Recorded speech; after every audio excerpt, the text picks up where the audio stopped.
So I think it's kind of clear, like a lot of us have a kind of love-hate relationship with Instagram, right? And if you used it for your business or use it for your business, it can feel like the best and the worst place all kind of at the same time. Sometimes you want to break up with it. Sometimes you can find yourself scrolling for hours and feeling kind of lousy about yourself, because seeing someone else succeed at something that you're struggling to do can be really frustrating. And then maybe you feel frustrated with yourself for feeling that way because someone else's success does not mean your failure. But I think it's just human of us to feel that way. So one thing I implemented a few years ago that helped me a lot with those kinds of feelings was to unfollow anyone who makes you feel less than or bad about yourself. So there's loads of artists that I really admire.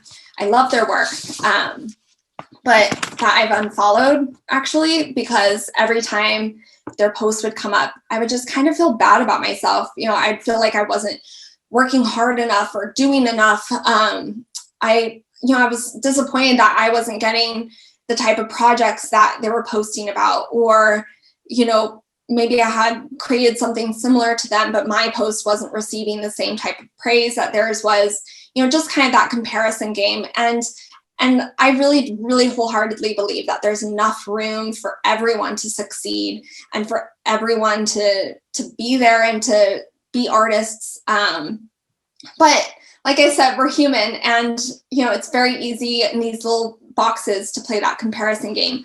So I think it's completely okay to unfollow people that you like, that you admire, but just if you find that it kind of takes you to a negative space, to do that.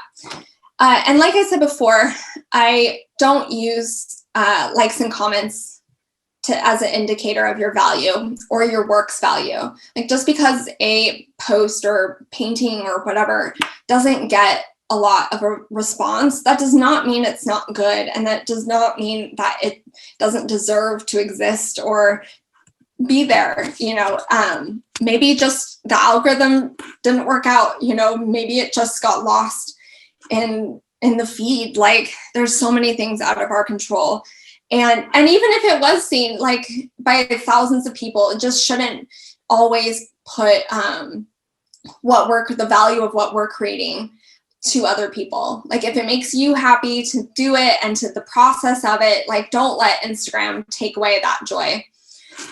And I will also say that while everyone's always pushing consistency and says consistency will help you grow, which it does, I feel it's also important to point out that it's okay to take a break if you need to. I took a 3-month break from Instagram, like completely deleted the app off my phone, like 2 years ago, because my depression had just gotten so bad that every time I got on Instagram, I just felt completely worthless.